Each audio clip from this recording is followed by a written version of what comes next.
Bismillahirrahmanirrahim. Assalamualaikum warahmatullahi wabarakatuh.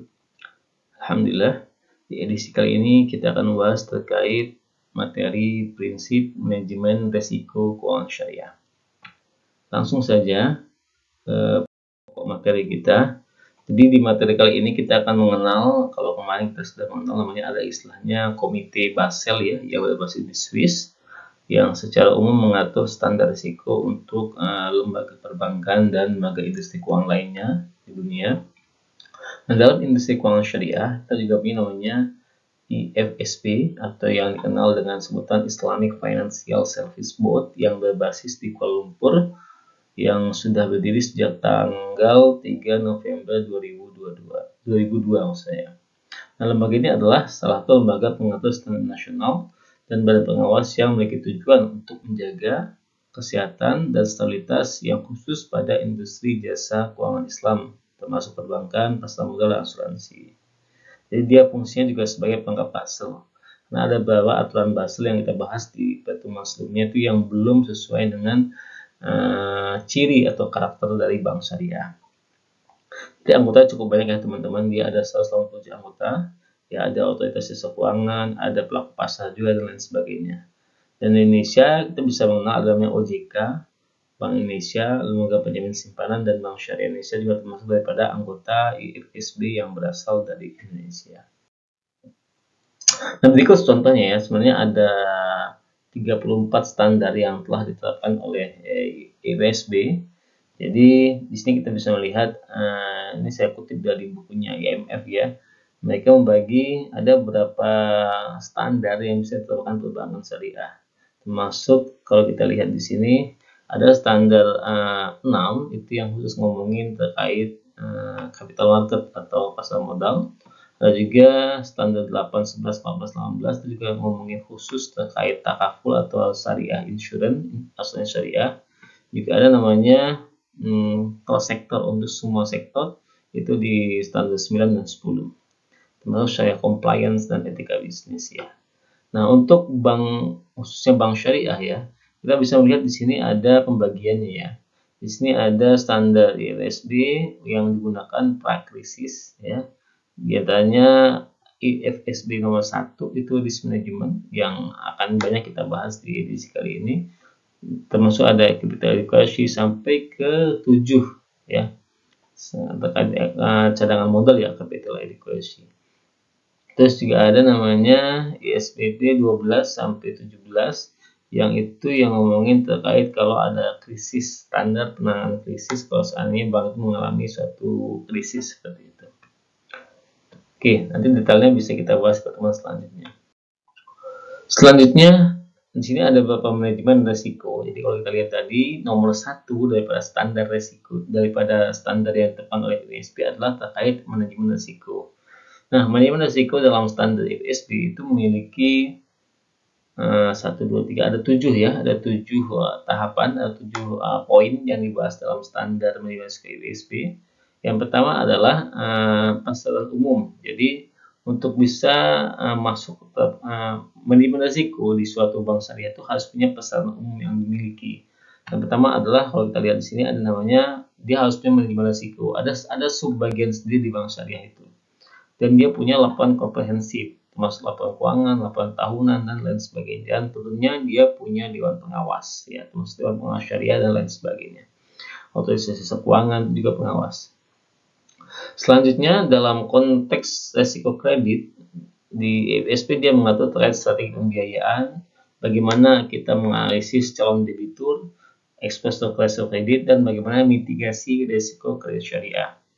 Kemudian dalam metode risiko investasi ekuitas juga dibahas terkait bagaimana praktek modal bank syariah yang berbagi hasil, bagaimana bank syariah itu harus punya metode khusus terkait mengukur dampak dan alokasi profit, dan bagaimana strategi lanjutan. Jadi ini adalah standar-standar ya. Jadi si IWS menetapkan standarnya. Kalau kalian mau ekuitasnya bagus, harus punya standar ini di banknya ya, seperti itu ya. Termasuk strategi turunan perpanjangan kalau ada di investasi mau diperpanjang atau ada penebusan dan lain sebagainya. Termasuk juga ada namanya resiko pasar. Jadi ini mengukur pergerakan harga pasar, penurunan harga aset, atau perubahan suku bunga, karena itu juga akan berpengaruh terhadap perilaku konsumen dalam memilih suatu perbankan. Selanjutnya juga ada namanya resiko likuiditas ya. Di sini ada resiko likuiditas. Di sini juga ada manajemen yang jelas dari bank syariah dalam baik terkait ekspresi likuiditas dan sumber dana untuk mengurangi risiko tersebut. Jadi ini adalah standar ya. Jadi ketika bank syariah ngaku atau unit usaha syariah ngaku dia menerapkan manajemen risiko IWSB, standar ini dia harus punya. Sama kayak orang kalau di kampus kan dia ada standar ya, ada standar misalnya standar pelayanan. Kalau mau akreditasi kan sekolah aja gitu kan. Kalau mau akreditasi dia ada pelayanan, ada standar apa gitu, standar 1, 2, 3, 4 segala macam. Nah, itu harus dipenuhi oleh lembaga yang mengaku mengikuti ini. Jadi ini adalah standarnya. Jadi ketika mereka mengaku ikuti EWSB nomor 1, mereka harus punya standar manajemen exposure, harus punya sumber dana, terus dilaporkan. Terus juga termasuk terkait resiko tingkat bagi hasil. Ini memang special case untuk Bank Indonesia. Jadi bagaimana mereka memanage dampak perubahan pasar pada bagi hasil dan punya kerangka kerja yang jelas terkait manajemen bagi hasil. Terus yang terakhir adalah terkait resiko operasional ya. Resiko operasional itu terkait bagaimana sistem dan kontrol pengawasan operasional di perusahaan di bank syariah dan bagaimana mekanisme perlindungan penyedia dana. Dan ini bisa sangat fleksibel untuk tiap bank. Yang penting mereka punya standar yang jelas untuk ini ya. Bisa mereka nyontoh dari konven, tapi ala kulihal semuanya harus sesuai dengan syariah. Next.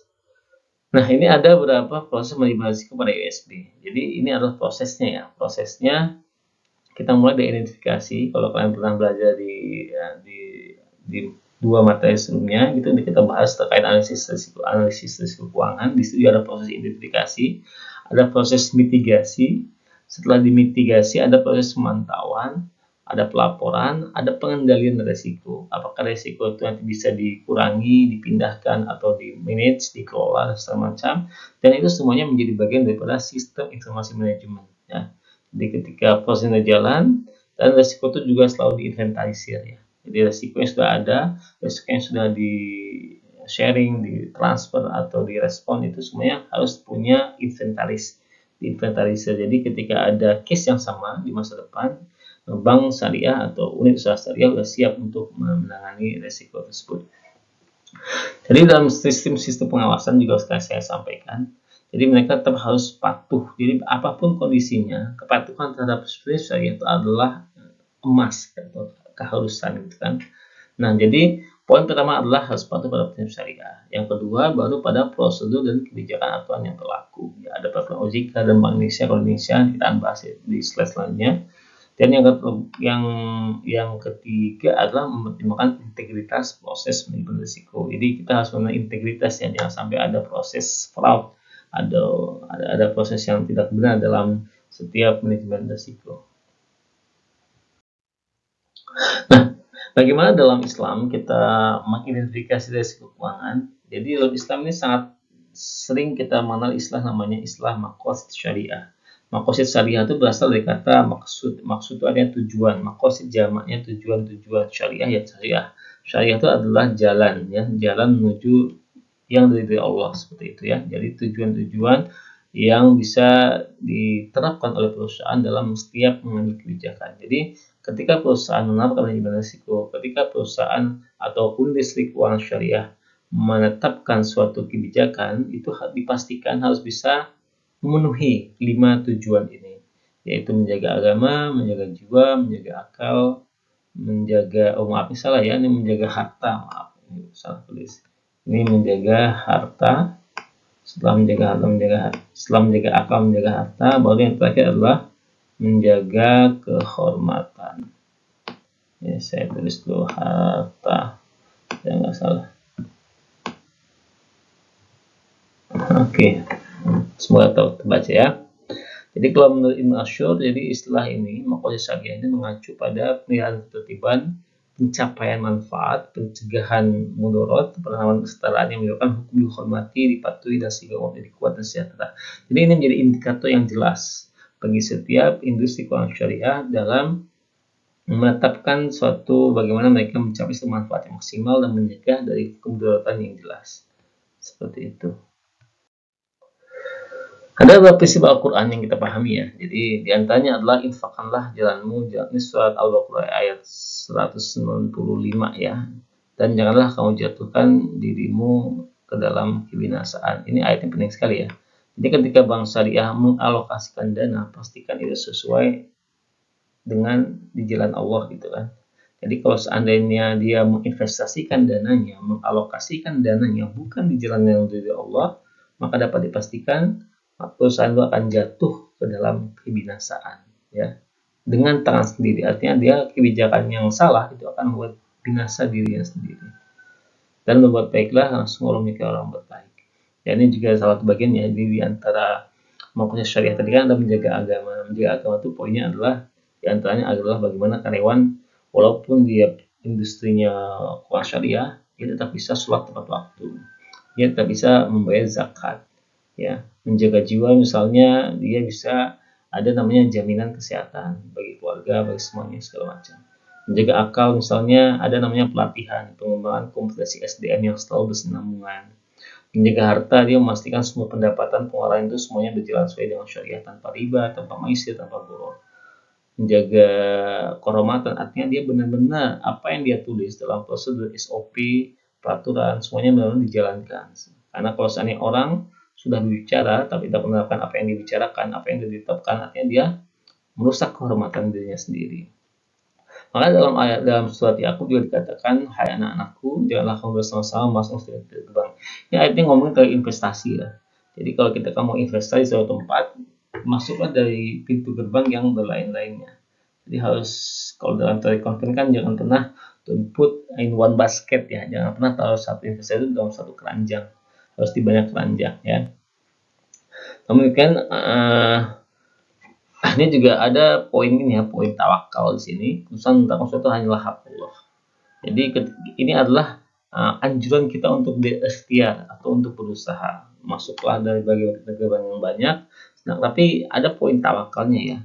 Kita harus tetap memastikan bahwasanya setiap keberhasilan kita, setiap kesuksesan itu adalah haknya Allah, adalah jasanya Allah, adalah kekuasaannya Allah, bukan dari kepintaran kita, bukan dari kecerdasan tim segala macam. Tapi semua yang terjadi, semua kebaikan itu adalah murni adalah takdir dari Allah Subhanahu wa taala. Jadi kalau kita tauhidnya benar ya, insyaallah selalu ditolong oleh Allah Subhanahu wa taala. Nah, kita akan sedikit membahas secara bahasa apa sih risiko dalam Islam. Jadi risiko dalam Islam itu dalam kitab Lisanul Arab itu bisa kita kenal dengan sebutan mukhatir atau khatir atau mukhatarah yang artinya adalah kerusakan yang sangat dekat dengan kebinasaan. Al-Ghazali 2003 juga mendefinisikan mukhatarah atau risiko adalah situasi yang melibatkan kemungkinan penyimpangan dari jalur yang mengarah pada hasil yang diharapkan yang mungkin timbulnya kerugian ya. Jadi ini adalah sedikit penyimpangannya. Jadi risiko itu adalah sebagai bentuk penyimpangan daripada jalan yang sudah ditetapkan gitu kan. Ini ibarat kita hidup juga kali ya. Jadi kalau kita udah lurus ya, siratul mustaqim kan lurus ya. Nah, ketika berbelok itu akan muncul risiko. Ketika kita melenceng daripada siratul mustaqim itu akan muncul risiko. Entah itu risiko dosa, entah itu risiko adanya kerusakan di dunia dan di akhirat segala macam. Nah, dalam konteks Indonesia kita punya namanya, ini perlu teman-teman catat ya, ada dua aturan yang harus menjadi acuan. Yang pertama adalah PBI nomor 1329 PBI 2019 terkait penerapan manajemen risiko pada bus dan US. Yang kedua yang lebih detail adalah pada POJK nomor 6503 2016 ya, terkait manajemen risiko bus dan US. Di sini semua jelas ditulis risiko apa saja sih yang ada dalam bank umum syariah dan unit usaha syariah. Jadi kalau kalian mau nulis skripsi atau ilmiah bisa mengacu pada POJK ini ya. Jadi jelas ini yang bisa kita ukur, jadi seperti itu. Nah, ini ada beberapa risiko keuangan khusus yang ada dalam Islam ya. Kita bahas yang mungkin dalam pertemuan sebelumnya belum jelas ya. Yang pertama adalah equity investment risk, ini khusus pada mudharabah dan musyarakah akadnya saja. Jadi antaranya adalah kalau kita invest satu bank syariah atau usaha syariah, join usaha mudharabah atau musyarakah pada suatu entitas, itu ada risiko penurunan nilai aset ya daripada entitas tersebut ya, apalagi kalau di barang ya, pembelian barang tertentu. Makanya itu dalam dalam mengatasi risiko ini kita harus bagaimana menghindarinya. Makanya kita bisa menggunakan analisis kelayakan bisnis. Jadi ketika kita mau kontraknya jadi deal sama suatu entitas tertentu, kita harus memiliki analisis kelayakan bisnis yang jelas terkait proyek tersebut. Yang kedua adalah risiko namanya displaced commercial risk. Ini belum saya jelaskan di pertemuan sebelumnya, yaitu risiko dari aset yang dikelola ya. Yaitu jadi aset yang dikelola itu mempunyai ini ya. Jadi gini ya. Jadi kalau misalnya bank syariah itu kan dia kan ada namanya dana yang masuk ya, dana tabungan, dana segala macam, dana funding, itu kan aset yang dikelola oleh suatu bank segala macam. Ketika dia menginvestasikan atau menyalurkannya dalam sektor pembiayaan, itu kan belum tentu untung ya. Apalagi kalau akadnya adalah profit and loss sharing gitu kan. Tapi namanya orang yang ngasih dana itu kan maunya untung terus. Nah, ini namanya displaced commercial risk. Jadi dia mau nggak mau harus tetap ngasih keuntungan kepada orang yang nabung atau orang yang sebagai penyedia dananya ya. Walaupun usahanya belum untung ya. Atau usahanya kan nggak selamanya untung gitu kan. Nah, inilah yang disebut dengan sebagai displaced commercial risk. Jadi dia harus displaced itu kayak memindahkan ya. Nah, displaced komersial. Jadi dia harus punya cadangan dana, misal dia punya keuntungan di sektor lain, itu harus buat semacam pemerataan keuntungan agar bisa dialokasikan ke pihak penyedia dana. Atau dia juga punya cadangan resiko investasi tertentu. Bagaimana ini berjalan?